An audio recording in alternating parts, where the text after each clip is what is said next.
പരിപ്പ് വേവിച്ച് pressure cooker മുത്തശ്ശി കുറെ നേരമായി അക്ഷമയോടെ കാത്തിരിക്കുകയാണ്. ഉച്ചയ്ക്ക് സാമ്പാർ വെക്കാനുള്ള പച്ചക്കറി കുഞ്ഞുങ്ങൾ കളിച്ചു മറിഞ്ഞ് രസിച്ച് നടക്കുന്നു. മുത്തശ്ശി മുരിങ്ങാക്കോലെടുത്ത് ഒച്ച വെച്ചു. അടി വേണോ, കറി വെക്കണ്ടേ? പച്ചക്കറി കുട്ടന്മാര് അത് കേട്ടതുപോലും നടിക്കാതെ കുത്തി മറിഞ്ഞുകൊണ്ടിരുന്നു. സഹികെട്ട മുത്തശ്ശി ഉറക്കെ പറഞ്ഞു, സാമ്പാർ ഉണ്ടായ കഥ കേൾക്കണോ നിങ്ങൾക്ക്? പച്ചക്കറി കുഞ്ഞുങ്ങൾ അത് കേട്ടതും ഓടി വന്ന് മുത്തശ്ശിക്ക് ചുറ്റും കൗതുകത്തോടെ ഇരുന്നപ്പോൾ മുത്തശ്ശി കഥ പറഞ്ഞു തുടങ്ങി.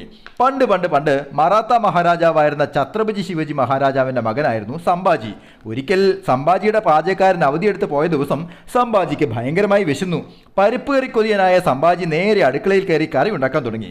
പരിപ്പ് കറിയിൽ പതിവായിടുന്ന ചെറുപയർ പരിപ്പിന് പകരം തുവരപ്പരിപ്പിട്ടാണ് സംഭാജി കറി ഉണ്ടാക്കിയത്. കൂടെ പച്ചക്കറികളും പുളിയും ഒക്കെ ഇട്ടുണ്ടാക്കിയ ആ പുതിയ കറി കഴിച്ച് കൊട്ടാരത്തിലുള്ളവരെല്ലാം സന്തോഷത്തോടെ പറഞ്ഞു, ജോർ! സംഭാജി ഉണ്ടാക്കിയ ആ കറിക്ക് അങ്ങനെ സാമ്പാർ എന്ന് പേര് കിട്ടി. കഥ കേട്ട് സാമ്പാർ ഉണ്ടാക്കാനുള്ള ഉത്സാഹത്തിൽ പച്ചക്കറികളെല്ലാം തുള്ളിച്ചാടി. അല്ലെങ്കിലും സാമ്പാർ ഒരു സംഭവമല്ലേ. Happy drawing, Sanish Tiwari.